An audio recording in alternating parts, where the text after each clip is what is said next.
Why do we fall in love with some people but remain indifferent to others?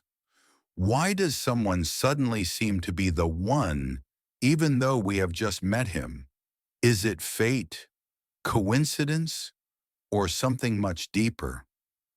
Psychologist Carl Gustav Jung believed there were powerful unconscious dynamics behind it: projections, archetypes, shadow, anima, and animus. Love, according to Jung, is not just a feeling. It is the mirror room of the soul in which we, sometimes unconsciously, search for ourselves. In this video, we will explore in detail how and why this happens, and how to understand your true motives when it comes to love. Why do we fall in love with some people but remain indifferent to others? Why does someone suddenly love often begins at first sight, when everything seems clear and right? But what if it's not a coincidence? What if this sudden interest in another person is nothing more than a manifestation of our unconscious desires and fears? Carl Jung believed that love is not just the meeting of two people, but the clash of their unconscious projections. Projection is a mechanism in which a person perceives in another those qualities that he himself has suppressed or does not realize in himself. It is a mirror in which we see ourselves, but not always in the right light.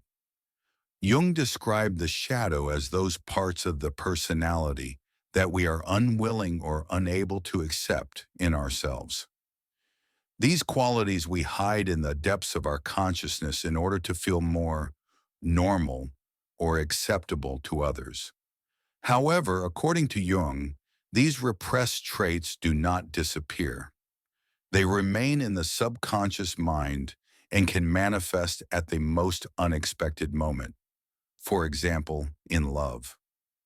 When we meet a person who is a mirror image of our shadow, we may feel a strong attraction.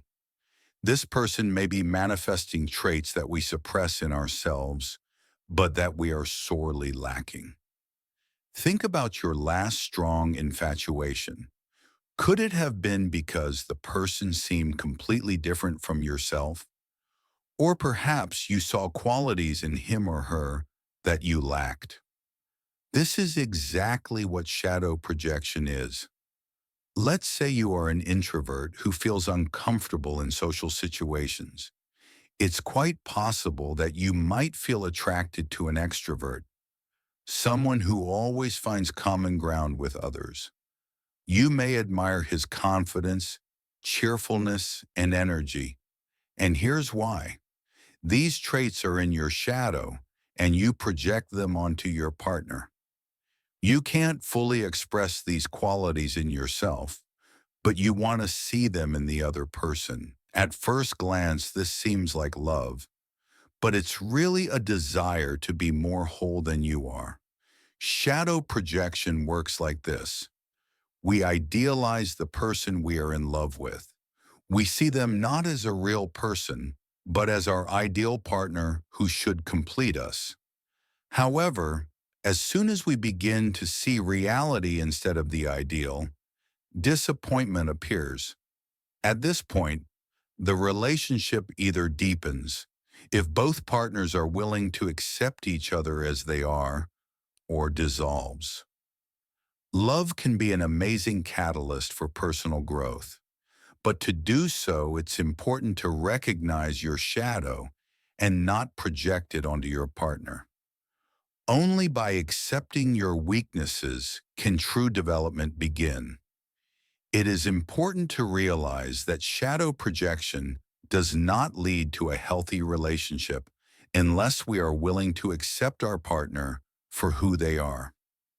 One of the most interesting aspects of Jungian love theory is the concepts of the anima and animus. What is their power?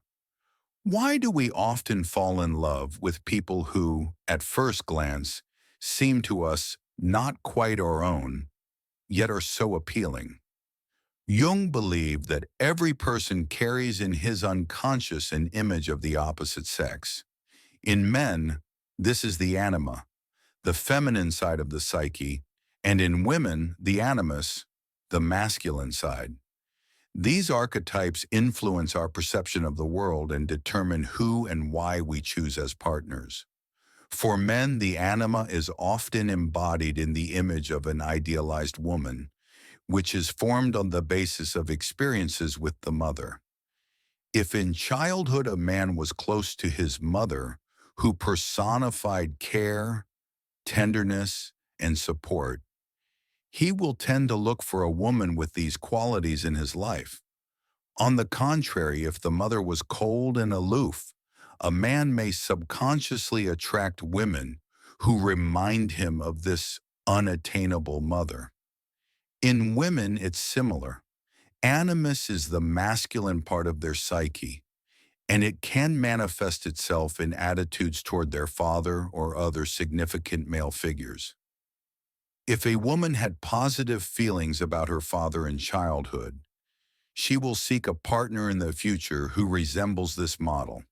However, if the relationship with her father was difficult or aloof, a woman may choose a partner who is emotionally closed or cold.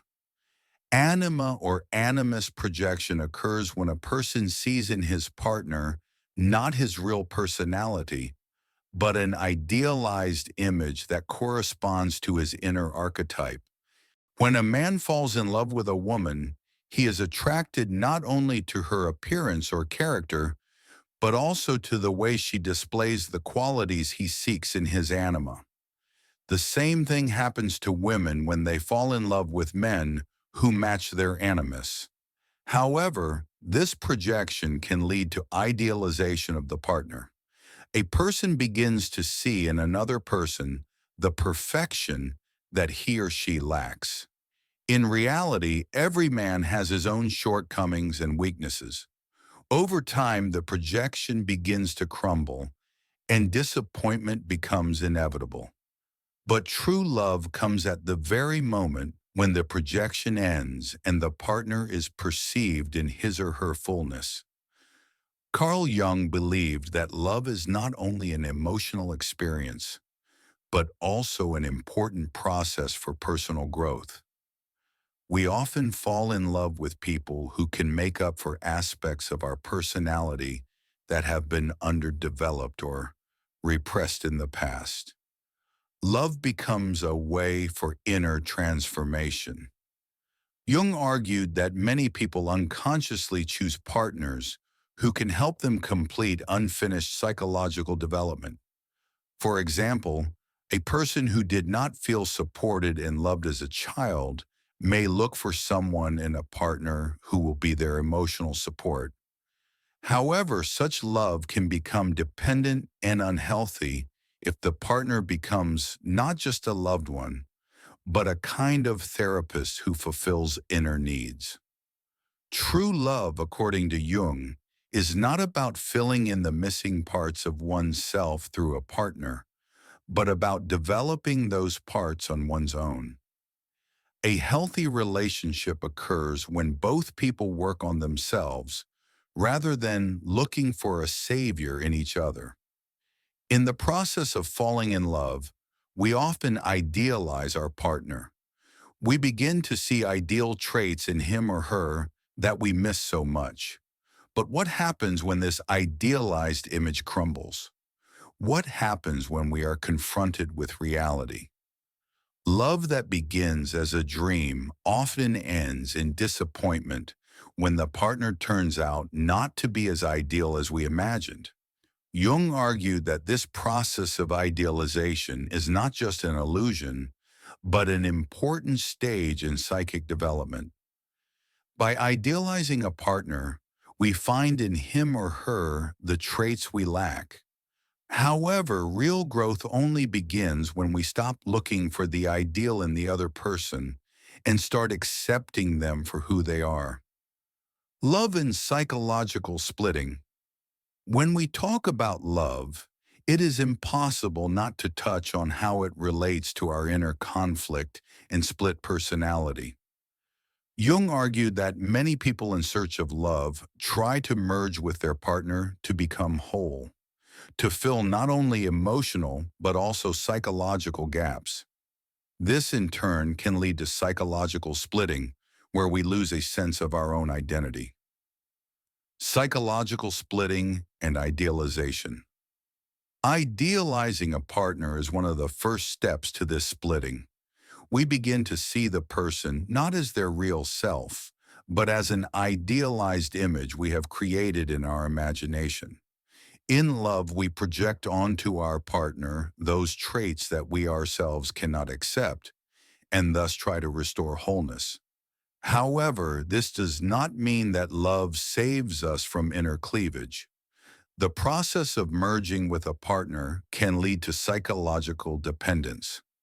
In some cases, a person begins to perceive his personality through the prism of the relationship.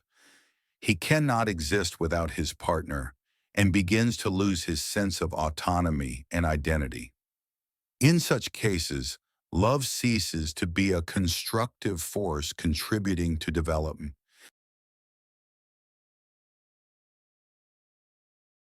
Any prism of the relationship.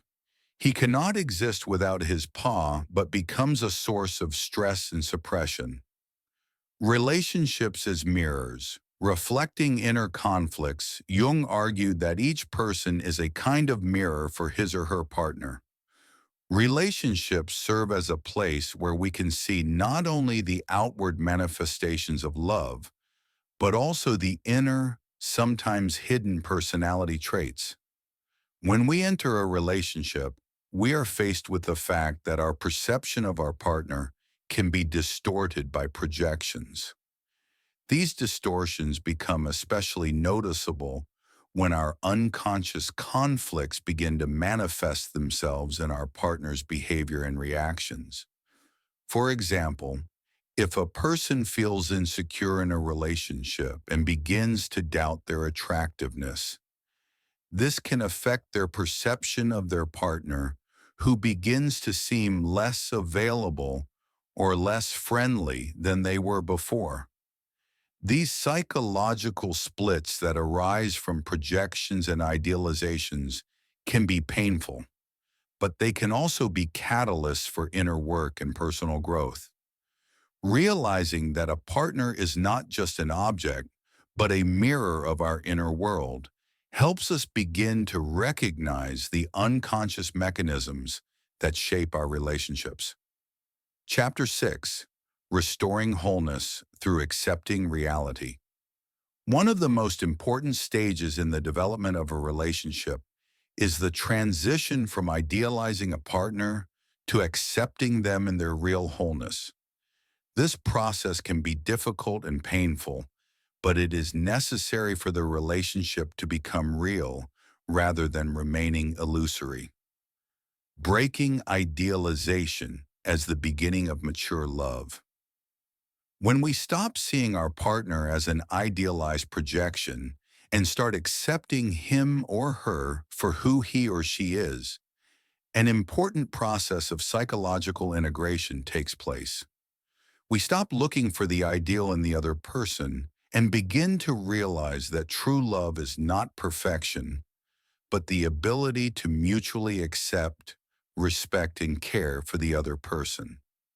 The process of breaking illusions and projections can be frustrating, but it opens the way to mature love based on a real perception of the partner. Accepting imperfection, the path to inner harmony. Jung argued that the path to wholeness begins with accepting that we are not perfect and that all people have weaknesses. A mature relationship begins with recognizing imperfection, both in ourselves and in our partner. We must understand that love does not mean necessarily conforming to idolized images, but rather the ability to accept the other person with all their flaws and strengths. This is the only way to build a harmonious relationship that will contribute to the growth and development of both partners. Love, according to Jung, is not only a process of connection with another person, but also an important tool for inner transformation. Through a relationship with a partner, we begin to realize our unconscious traits, projections, and archetypes. These realizations help us to grow and become more whole. Love as a path to self-discovery. The process of falling in love can serve as a powerful catalyst for self-discovery. Through love, we encounter parts of our personality that have remained hidden for a long time. When we begin to see our partner not through the lens of an idealized image, but as a real person, we find that our deepest unconscious needs and conflicts can manifest in our relationship. This realization can be painful, but it opens us up to the possibility of meaningful growth. Jung argued that true love begins when we stop looking for a partner to complete us and begin to see them as an equal human being. Love is not a way to fill our inner gaps, but a process of personal transformation that helps us become more whole and harmonious individuals. Jung believed that in relationships, not only is love realized, but also therapy takes place. Through partnership, we can not only experience emotional ups and downs, but also heal from inner traumas and unconscious conflicts. Partner as mirrors for healing. Often in relationships, we find that the partner turns out to be not just a significant other, but a mirror for our inner conflicts. He or she can manifest traits that we hide in ourselves or that have been repressed in the past. This process can be painful, but it is also an important step toward healing. The partner, by reflecting our deep unconscious traumas, helps us recognize these issues and begin to work on resolving them. The process of forgiveness and acceptance is an important stage in relationship development and in love psychotherapy. Jung argued that true forgiveness begins when we realize that the partner is a mirror of our own inner conflicts and projections. Jung believed that the purpose of life is individuation, the process of becoming a whole, authentic person in which conscious and unconscious aspects are united. And in this process, love plays a key role. It becomes not just an emotional connection, but an arena in which the most important, and now you're alone with yourself. This stage can be the greatest gift if you use it for reflection, integration, healing. Jung believed that suffering has meaning. They open access to the archetypal layers of the psyche. It is in crisis that we encounter our depths. Therefore, a breakup is not always a defeat. Sometimes it is a way home. The divine couple archetype, union as alchemy. Jung studied alchemy not as ancient chemistry, but as a symbolic system of inner transformation. He believed that the highest form of love was not passion, attraction, or mutual gain, but the sacred union of the masculine and feminine within and between people. This union was called conjunctio, sacred union, love as an alchemical process. Alchemy describes the process of turning gross matter into gold. The same thing happens in a mature relationship. Two people, each with their own shadows, fears, projections, enter into union. And in this fire of interaction, there is the melting of the ego, the transformation of the unconscious, and the birth of a new quality. But this is only possible with full presence and awareness. Jung wrote that the real meeting of two people occurs when each looks into the soul of the other, not just at the image. This love requires courage. It requires recognizing not only the light, but also the darkness of the other. Only then does a union arise in which there is not fusion, but union, like the sun and moon in alchemy, two holistic beginnings dancing in balance. Love is a path of spirit. When projections are removed, traumas are reflexed, archetypes are integrated. The relationship reaches a new level, a spiritual one. This is not religion in the classical sense. It is a state in which love becomes a path of self-discovery, unity with the higher beginning. From the partner to the meaning, mature relationship is not just being together, it is growing together. It's a journey where your partner becomes a mirror, not only of your traumas, but also of your spirit. Together, you can create something greater than the sum of two individuals. It can be a family, a business, art, spiritual practice, any space where you help each other become yourselves. Jung called this the sacred marriage of the soul. And in this form of love, there is no longer a struggle for attention, power, or fear of loss. There is trust. There's a shared developmental trajectory. There is inner peace. A mature union, when love doesn't save, but liberates. The most common misconception about love is that it is supposed to save from loneliness, from fear, from emptiness. But love built on fear turns into addiction. Mature love doesn't save, it liberates. Freedom to be yourself alongside another, a mature union, is a space where you can be yourself, where you don't have to play roles, fear of being misunderstood, hide tears, or mask joy. It is a union where there is respect for individuality, where the we doesn't destroy the I, where you don't lose yourself, but instead find more of yourself through the other. Jung emphasized, intimacy begins when the fear of loneliness ends. Only a person who is not afraid of being alone can be truly with someone, because he doesn't hold on to relationships out of fear. He chooses them out of love. Love and death. Finding the eternal in the fleeting love has more to do with death than it seems. It requires the death of the ego, of projections, of false perceptions. And at the same time, it gives a sense of immortality. Because when you love truly, you connect with something that is greater than you. Eros and Thanatos, the two faces of truth. Freud linked Eros, the desire for life, and Thanatos, the death instinct, as polarities. Jung went further. He saw that love is impossible without loss.